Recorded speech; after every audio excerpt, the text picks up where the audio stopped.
The Case of the Water of Life, The New Adventures of Sherlock Holmes, by Sir Arthur Conan Doyle and Nora Godwin. Narrated by Bryan Godwin.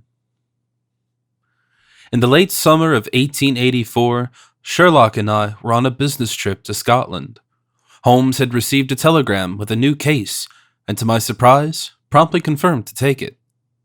Though we were lacking information regarding this new case, Holmes only told me, "My dear Watson, our client seems to spare neither cost nor effort, and the case might turn out to be the challenge I longed for. Packed for a refreshing change in weather, we are going to stay in the northeastern foothills of the Highlands." Our 2-day journey began at 10 o'clock in the morning at King's Cross Station in London. The Flying Scotsman, a long-distance train that fully deserved its name, took us to the Scottish capital of Edinburgh in less than 8 hours. There, we had to stop for a night. Our client had arranged for a comfortable stay at the Waverley Hotel, not far from the station of the same name, on Princes Street, which divides Edinburgh, more or less, neatly into the southern part of the Old Town and the northern new part of town. On the second day, we also started out in the morning. The train ride to Aberdeen was not as fast as the prior and took about 3 hours. Meanwhile, Holmes was absorbed in chemical studies and taking notes, ignoring the breathtaking landscape and old ruins. Whenever I would dare to speak to him, he just stammered, "discontinuous distillation," and his mind wandered off into his own universe again. As we arrived in Aberdeen, where I tried in vain to generate some enthusiasm for the gleaming silver granite architecture, or at least the tidal North Sea coast, we leisurely approached a side route to Dufton, our actual destination. Finally, on the last miles of our long journey, Holmes was ready to discuss the status quo of the case. It was Mr. George Cowie, the somewhat elderly owner of the whiskey distillery at Mortlake, who had asked for our assistance, especially from Holmes, in the telegram, clarifying the urgency by making us a considerable offer. "Your optimism, Holmes," I explained, "in terms of a potentially profound case, I just don't understand." So Mr. Cowie received a threatening letter with the ultimate call to end his business. To me, that sounds like provincial petty-mindedness or hypocritical puritanism, mediating indirectly in a little joke. Holmes nodded. "All right, Watson. At first glance, this assessment may have a certain amount of speculative substance, but you should banish that kind of carelessness out of your head right now."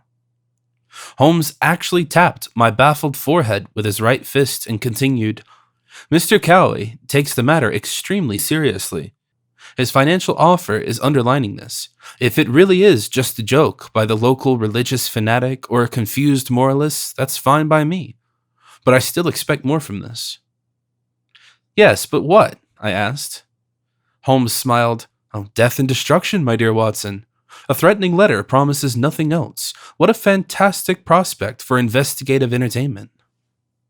"Holmes," I said suspiciously, "are you sure that you're not under the influence of your cocaine solution again?" Holmes made a defensive gesture and shook his head. "No, not necessary. There will certainly be sufficient spiritual substitution, my dear Watson." Following my own train of thoughts, I fantasized about a whiskey storage. Of course, though, I knew that Holmes had spoken of his own thoughts. He had little left for Scotch. Sometimes he would have a glass of brandy, be it Spanish or French. Other than that, his habits did not include strong alcohol. Meanwhile, we finally approached our destination.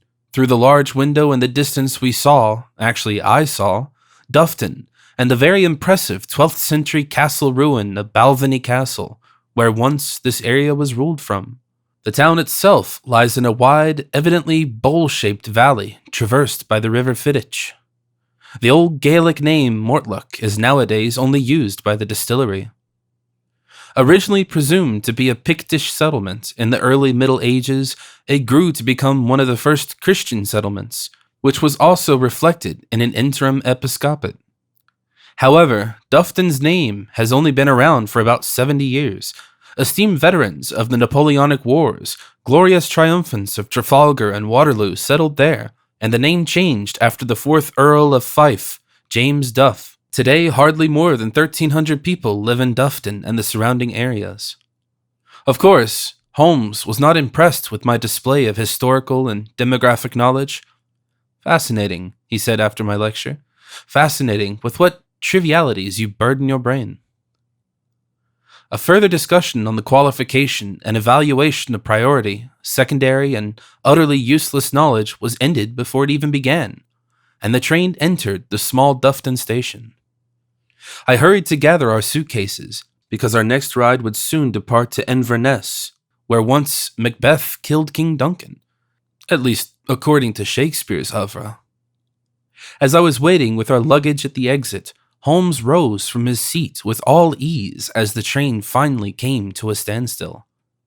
Walking down the station to the narrow platform, a man of perhaps 45 years approached, seemingly a burly Highlander, dressed in working clothes that did not really fit the situation. He spoke in a slight Scottish accent, which we had to get accustomed to at first. "Hello, gentlemen. Mr. Holmes, Dr. Watson?" he asked directly, first extending his hand to me. For a second there I hesitated, put our suitcases to my right and left on the floor, and responded to the gesture. "Good day," I said, shaking hands with the gentleman. "I am Dr. Watson, and this is Mr. Sherlock Holmes, consulting detective from London." Holmes nodded, silently hinting that he would gladly forego any welcome formalities with physical touches, in his opinion, a continental exaggeration. "My name is William Grant," the gentleman explained. "Mr. Cowie sent me to pick you up from the train station." He took the luggage and turned around. "If you want to follow me to the carriage?" The carriage, which stood a few meters away, was a one-horse-drawn carriage and was probably more used in an agricultural sense than transportation. Holmes ignored my reproachful look, with some difficulty, as the aftermath of my Afghan war injury still limited my mobility. I climbed into the back and leaned against our bags, while Holmes sat next to Mr. Grant on a rather improvised spot. While riding across the broad and gracefully designed Main Street, which was extremely bumpy due to the old weathered and ultimately just too big cobblestones, Mr. Grant finally started talking beyond the protocol. I never would have thought that Mr. Cowie would actually hire a private investigator from London. Certainly, this will cost him a lot of money. "An amount appropriate to my abilities," Holmes replied coolly. "But speaking of it, Mr. Grant, how does Mr. Cowie remunerate the self-sacrificing activity of his workforce?" "Honestly, we hardly need fixed staff," said Grant. "For the production of whiskey, you need at first suitable barley, supplied by the farmers at the area with a manageable price. Second, of course, water of high quality, clean and clear. Concerning this matter, we are currently purchasing our own springs. And then you need a barn for the malting, barrels for the mash, and finally stills for the distillation. Once you have the infrastructure and technical equipment, making whiskey is not overly costly or labor-intensive. At last, of course, you will need a warehouse where the whiskey matures in oak barrels for at least 3 years. It does that voluntarily. In short, all you actually need is time, and only little casual workforce. In the end, what you pay for in whiskey is not the labor but the time." Before I could call into question the poetic picture of purchase time that Grant had given us, by pointing to the latest state of economic science in the field for labor theory of value, Holmes dug deeper. "But you, Mr. Grant, you are permanently employed with Mr. Cowie's business, are you not?" Grant laughed. "Aye, Mr. Holmes, you could say so. I've been working for Mr. Cowie for 20 years. I am the distillery's production manager." Holmes raised an eyebrow. "And what exactly does this activity entail?" "Everything," Grant replied, both proud and tired. "Without me, nothing works. I buy the raw materials, start the workers and work steps, supervise all the processes, manage the technology, organize the sales, and take care of bookkeeping." "And what is Mr. Cowie doing?" Holmes asked. Grant thought for a moment and then smiled mischievously. "I guess he's in charge, plus the burden of ownership." The carriage stopped after a short, bumpy ride in front of a slightly larger townhouse, within the sight of the striking clock tower of Dufton. Here resided Mr. Cowie and received guests, whereas the distillery itself was a bit outside. Grant opened the front door. Apparently, he had his own key for it. Led us through a not too large anteroom and a corridor directly into the large salon. Here he asked us to wait for the arrival of Mr. Cowie. He himself said goodbye because he still wanted to check the storage today. With that, he left us alone for a few minutes. Holmes inspected the salon, its furniture and other decor, which I, for my part, could not find anything out of the ordinary. I thought so, he said after a few seconds. I looked at him uncomprehendingly. What is it, Holmes? Holmes slightly cocked his head and began to lecture. Mr. Cowie is one of those petty bourgeois upstarts who slowly but surely overtake the landed gentry. Coming from a humble background, well-educated and endowed with capital for several years in the civil service, which provided him with the basis to start a business and live in acceptable prosperity. He has already outlived his beloved wife, and his son has successfully completed an academic education, but is currently abroad. I turned around in a circle in order to recapitulate Holmes's observations, which was of course a futile attempt. Shaking my head, I capitulated, "Where in God's name do you see all this?" "Oh, child's play, my dear Watson," replied Holmes. "Let's take a look at the furniture first. Pretty solid craftsmanship. Not cheap, but by no means converging. They were bought at random without any sense of decor. Typical of the newly rich bourgeoisie. You can see Mr. Cowie has little sense for art, literature, or the humanities. The spines of the standard works on the shelves show no signs of wear. They are mere decoration. The master of the house is more interested in technology and architecture. Do you see the sketches of railway bridges, trains, and train stations? The signature and years on them indicate that Mr. Cowie himself painted them quite some time ago. On his desk stands a framed photograph, a young man who, according to his clothes, just finished university at the time the picture was taken. This young man must be a close relative. There on the wall hangs the accompanying doctorate's degree, issued by the University of Aberdeen. Around the portrait is still light color, which indicates that it just got here recently. The fact that it actually hangs here probably means that the owner is possibly not practicing, or maybe on a longer journey. There are no photos of Miss Cowie, only here on the wall a portrait painted 20 years ago, showing a young woman with a black, almost faded to gray bow in her hair. Even though Holmes did not know this man, he read his life like an open book. To me, this was equally astonishing as distressing. However, before I could express my conflicted feelings about this, the door to the salon opened, and Mr. Cowie entered. An old man, with gray, thin hair, a broad, pointed mustache, in an old-fashioned suit, but by no means frail. He quickly walked towards us, greeting us and assigning us seats in 2 large armchairs. "Gentlemen, may I offer you something to drink?" he asked promptly. "I would like a glass of water," replied Holmes, "but Dr. Watson here is an avowed fan of Scotch whiskey." "Well then," said Mr. Cowie, filling a glass with water and 2 with Scotch, "Dr. Watson will definitely enjoy this 16-year-old. He gave us the glasses and sat down in the third of the 4 armchairs. "To our health," he shouted and lifted his glass. Holmes and I also lifted our glasses. However, while Mr. Cowie and I took a sip, Holmes placed his glass on the side table, the water in it remaining untouched. Drinking the whiskey, I realized that Mr. Cowie indeed served us an extraordinary drink. I could have gotten used to this. There was a small pause as Mr. Cowie slowly panned his half-full glass back and forth. Then he rose again. "Do you know what it is? I mean, what it really takes to produce a perfect whiskey tagged for years?" "Time," I responded, while reminiscing Mr. Grant's parable from our carriage ride. Mr. Cowie shook his head. "Oh, no. The time caught inside this whiskey is merely past. I, however, am talking about the future." He lifted his glass again. "In my hand is pure life, an elixir of life in a comprehensive sense." This claim challenged me as a physician a little. "But Mr. Cowie, as a doctor, I must point out that an excessive consumption of your elixir of life can lead to addiction, illness, and, subsequently, death." Oh, do not worry, Mr. Watson, Mr. Cowley replied. My whiskey is certainly not produced and sold to promote drunkenness.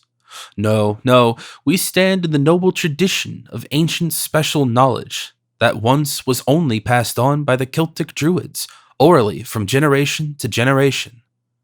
They only knew too well what they had.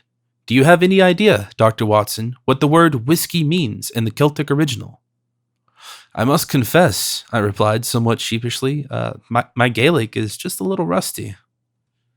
The English word whiskey, explained Mr. Cowley, is derived from the Scottish Gaelic expression ushkaba, which means nothing but water of life. He took a sip to let his statement work, then continued. I'm over 70 years old now, and my daily ration keeps me young, especially mentally. And I have a vision. Whiskey will fill Dufton and all surrounding areas with new life. No, in fact, we do not have much here. The usual agricultural farming, which seems anachronistic and is barely worth it. And in the midst of the mining and production of building lime, a dirty business that is necessary for modern architecture, but is harmful to people and the environment, Dufton's future, though, lies in whiskey production. My plan is to make our city the whiskey capital of Scotland. Heck, all over Britain, or perhaps all over the world. Flourishing landscapes, jobs, and prosperity. I have the plans to expand production sitting ready in my drawer. When my son Alexander, by the way, a colleague of yours, Dr. Watson, who is currently in Hong Kong, returns home, he will start putting those plans into action. Mr. Cowley paused and emptied his glass. He returned to Holmes, who until now had listened seemingly indifferent, or at least wordlessly. Now tell me, Mr. Holmes, who could object our plans of making Dufton suitable for the future? Who would threaten me with sabotage and ruin and seek to kill me? Holmes was immediately wide awake. Would you please show me the letter you received? Of course, Mr. Cowley answered. He took a twice-folded piece of paper from his breast pocket and handed it over to Holmes. Holmes then scanned the text, repeating certain passages out loud. To the tyrants. Last warning. Closing the distillery. Leaving the city. Otherwise you die. Holmes raised his head and looked at Mr. Cowley with a serious expression. You acted properly by calling me. This is undoubtedly a serious matter, and it should be approached with all due care and precautions. Dr. Watson and I will begin our investigations immediately. Mr. Cowley nodded, satisfied. Thank you, Mr. Holmes. The Mortlake Distillery has been established in 1823 and existed for over 60 years. I joined the business in 1853 when I quit my job as an engineer of the North British Railways. Since 1867, shortly after the regrettable death of my wife, I am the sole owner. The story should not end abruptly, let alone through a violent death. In this case, Mr. Holmes, I would kindly ask you to hunt down my killer. It would certainly be an honor and a pleasure for me, replied Holmes dryly, but it will not come that far. I intend to stop the perpetrator in advance. After Mr. Cowley showed us our rooms, Holmes and my paths parted. While Holmes looked through Mr. Cowley's business records, I had been assigned the task to let Mr. Grant show me the distillery. I have to admit that my personal interest in whiskey is limited to the main product, whereas the production process and its technical details just don't spark my enthusiasm as much. This fact has, by no means, escaped Mr. Grant in the course of the tour through the facilities. Don't worry, Dr. Watson, he said with a wink. We have already left the heart of our production behind with the still. Let's take a look at the warehouse and the bottling plant. From there on, the matter becomes a bit, more practical.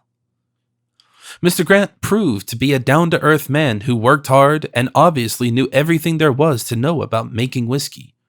As it turned out, he himself was also not against a good drop of it. At the end of the tour, he asked me to go into his office. It was extremely sparse. A simple table with 2 chairs, makeshift shelves with folders. He assigned one of the 2 seats to me and took out 3 unlabeled bottles from the cupboards next to the door and placed them on the table. Well, Dr. Watson, he said as he sat down, we now made it to the pleasant part of the tour. He opened the first bottle and filled both glasses. The liquid was yellowish in color. This is our basis product, the 3-year-old, Minimalistic, a bit harsh, very direct. Just Scottish through and through. Nothing for a real English dandy, but more of a drink for real men who like those who fought alongside Robert Bruce and William Wallace. He raised his glass. I took mine and we toasted. Slange, Dr. Watson, Mr. Grant said, drank in one breath, and slammed the glass on the table. Being challenged like that, I had to defend the honor of England. Cheers! God save the Queen, I shouted, and also emptied my glass. Grant smiled. So, what do you think? I had to cough briefly. Certainly the quality of the ingredients and careful production was noticeable in the taste, but also the lack of maturity. The tart flavor attacked the palate and the neck, while it rose into the inner nasal passages. In fact, quite rightly, such was not served on London clubs. Extremely invigorating, I said, after I collected myself. Grant grabbed the next bottle. Another one? Go ahead, I answered without hesitation. While Mr. Grant filled our glasses for the second time, I tried to steer the conversation into an appropriate direction. Mr. Grant, you dodged that question on our first meeting. How do you assess Mr. Cowie's working conditions and the pay? If you keep this conversation between us, Grant began, I'll tell you how I see it. I nodded as a confirmation as he continued. I think that Mr. Cowie treats his workers ill and exploits them. Surprised by this assessment, I said, I only met Mr. Cowie today, but I thought he was more of a philanthropist. He has big plans, wants to create jobs. Grant made a defensive gesture. He wants to make a profit, the old bloodsucker. Again, he emptied his glass in one go, and I again. I did not want to look inferior, so I followed his example. A pretty strict view, I said, gasping for air. Would it be so bad if the distillery turned into a flourishing and larger business that many people in Dufton and surroundings could live on?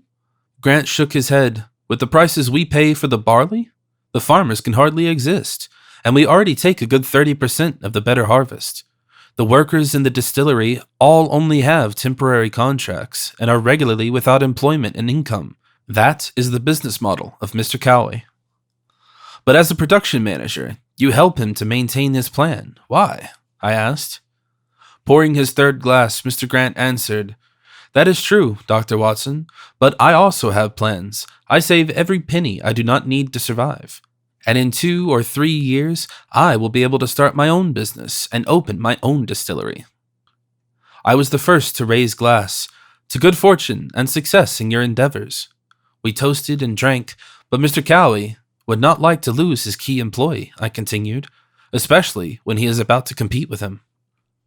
Grant nodded. Oh, of course not. He wants a monopoly. He wants to control everything and everyone. Everyone should be dependent on him in every way. Did you know that Mr. Cowie used to be mayor of this town? I involuntarily had to laugh, and Mr. Grant got infected by that. But then he suddenly got serious again, locked the bottle with the 3-year-old and set it aside. Enough of that, he said. We should taste our 8-year-old now. He took the bottle, opened it, and filled our glasses. The contents were much darker this time, with a slight reddish tinge, almost coppery in color. This is sort of our standard product, said Mr. Grant. The whiskey, after 8 years, has obviously taken on a lot of color. He panned his glass, and just look how the whiskey hugs the glass edges, almost like a purring cat. I tried hard to spot the cat in my jar, but failed, and the next moment I suddenly heard myself say, Here, kitty, kitty. Mr. Grant, who had already started to drink, almost spilled his whiskey over laughter. I like you, Dr. Watson, he said. We toasted again and drank the whiskey in one go. The mild softness of the 8-year-old enveloped the entire mouth and throat in cotton wool. Only the tip of the tongue seemed slightly stunned, while the throat was tickled by the cat's hair. I cleared my throat and started talking about the case again. Well, Mr. Grant, you will have to admit that your opinion of Mr. Cowie makes you one of our suspects regarding this threatening letter. Wouldn't you think so? Without batting an eyelash, Mr. Grant poured a 5th glass. Oh, certainly, Dr. Watson. If I would succeed in damaging my future competitors or even outright outdoing them, that certainly would be to my advantage, on the one hand. But, on the other hand, for now, I am still dependent on Mr. Cowie. His salary payment is starting capital, which is not enough so far. Even if my income is sparse, it will be enough in the foreseeable future for my purposes. Furthermore, as a manager, I am able to learn everything. No, Dr. Watson, I won't fry my golden goose rashly. That is why I have always behaved loyally and correctly towards Mr. Cowie." This was an undismissible argument. Analyzing Mr. Grant's last statement, I nodded. "Indeed, Mr. Grant, this is probably true." "Provided," Grant interrupted immediately, raising his right index finger, "always provided that I am telling you the truth. It could also be mere targeted misdirection." We looked at each other with a serious expression. Then both of us had to laugh and emptied the fifth glass. In hindsight, I can't deny that the alcohol already began to unfold its effects on me. Fraternizing, mood-enhancing, soon mentally retarding. "All right, Mr. Grant," I tried to interrogate again. "If you did not do it, you might be able to help us to convict the offender. Is there anything you can tell me about Mr. Cowie's local friends and enemies?" Mr. Grant grabbed the third bottle. "This is our 16-year-old, Mr. Cowie's best friend, his only friend, to be exact." "What about his son?" I asked. "Alexander," said Mr. Grant while filling the top product of the Mortlake distillery in our glasses. "He is a fine lad, but he has distanced himself as far as half the world and 2 oceans from his father. What do you think that means?" Again, he pushed my whiskey over the small table in my direction. Despite it being of a brown color, the contents shined, and its consistency seemed to be a little thick. Admittedly, I got impatient to try and took the glass quickly. "You will not find a comparable whiskey anywhere else," Mr. Grant claimed. "Not even in Ireland, most certainly not in England."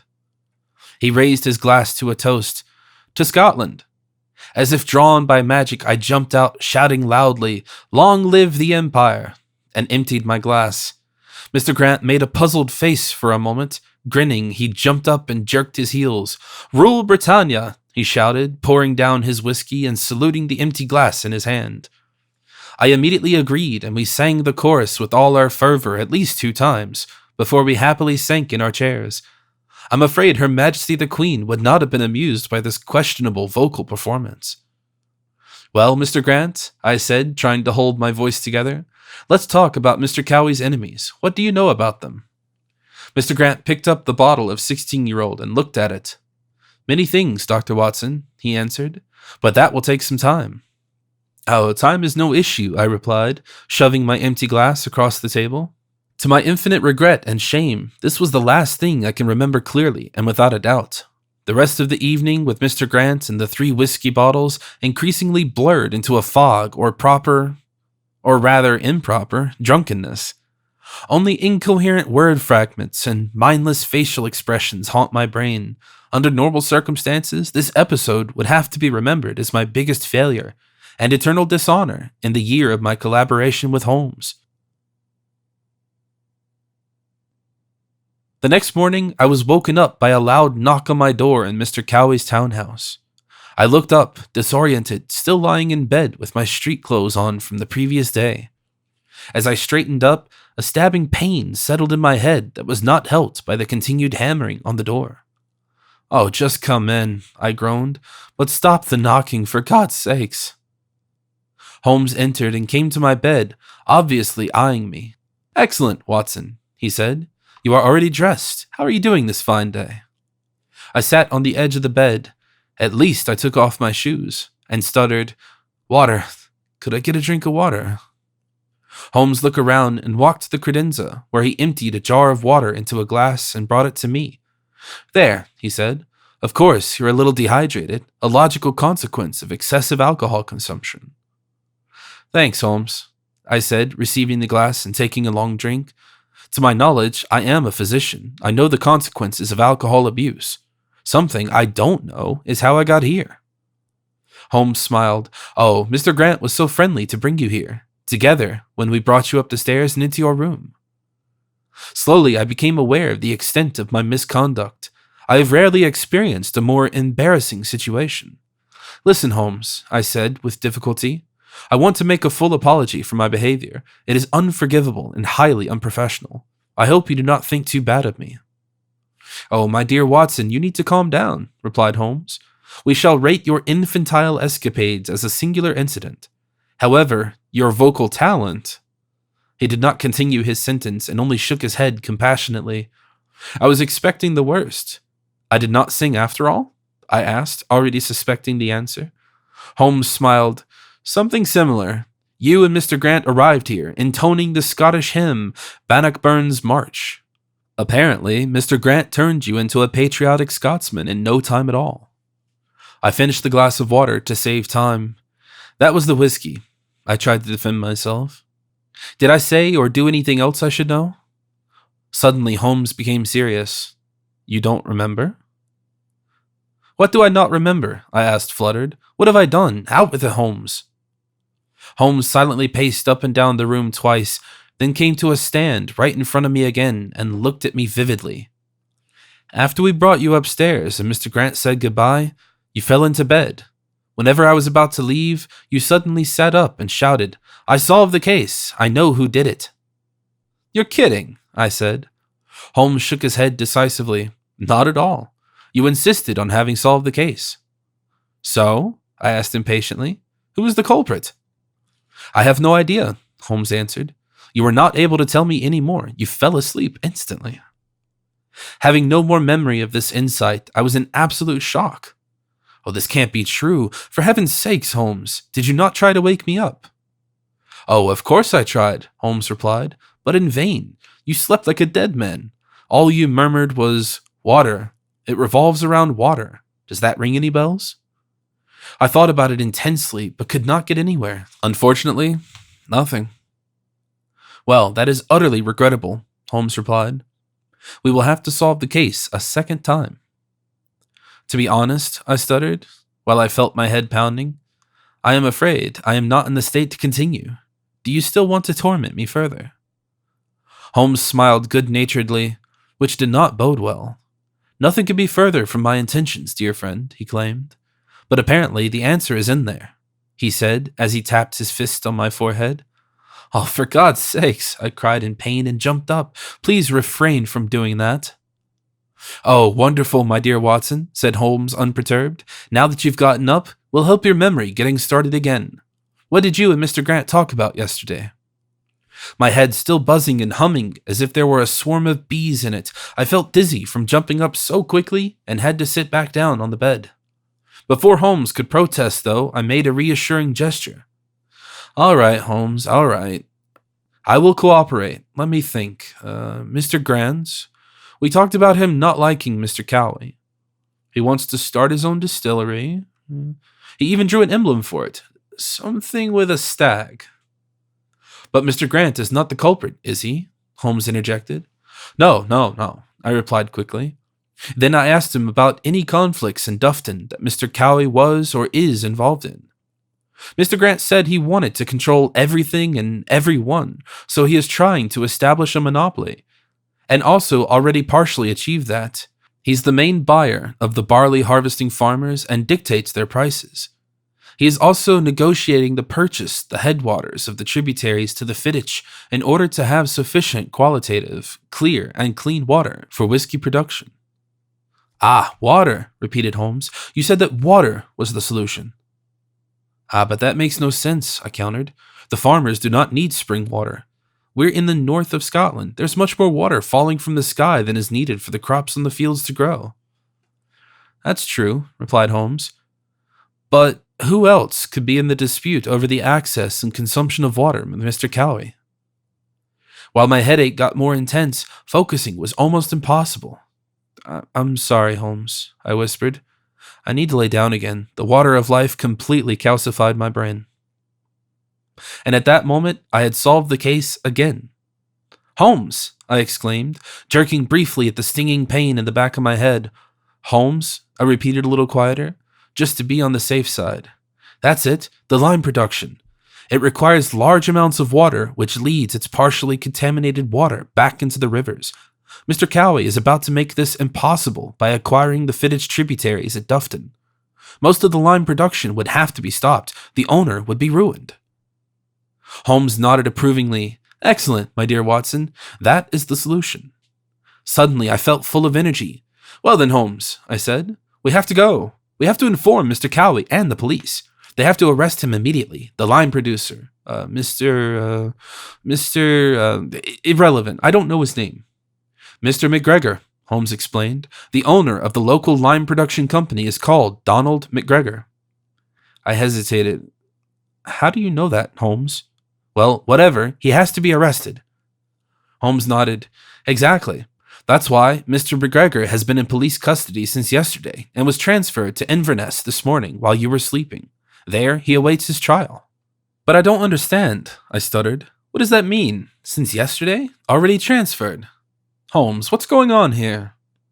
Holmes put his hand on my shoulder. Calm down, my dear Watson, he told me like he was talking to a sick child. You need to rest now. Get some sleep. You have an eventful evening behind you. In the early afternoon, our train goes to Aberdeen. I will wake you up in time and explain everything to you. At exactly 2 o'clock in the afternoon, we were sitting in a regional train wagon to leave Dufton. The case was solved, the culprit in custody. Mr. Cowie, overjoyed at the sound outcome of the affair, delivered his generous fee.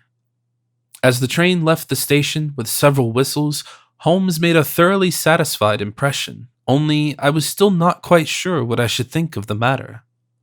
Freed from the worst headache and again reasonably clear in my mind, I tried to make sense of the events of the last 24 hours. For now, I was still in the dark about which game Holmes had played with me and why. I looked at him first and finally mustered up some courage. Tell me, Holmes, you have solved the case before me, didn't you? Of course, Holmes replied. But there is nothing to be ashamed of. You actually found the solution twice, and all this under mental impairment. Extraordinary impairment, I mean. Thanks, I muttered. And when? When did you know who was responsible for those letters? To be honest, said Holmes soberly, it wasn't a big deal. Right after you left the distillery yesterday afternoon, I had convicted the culprit. I had already feared something like that. My own efforts, not to think of the slightly escalated whiskey tasting, were completely in vain. So, Holmes, how did you convict the perpetrator, apparently within a few minutes? Well, Mr. McGregor has made it easy for me.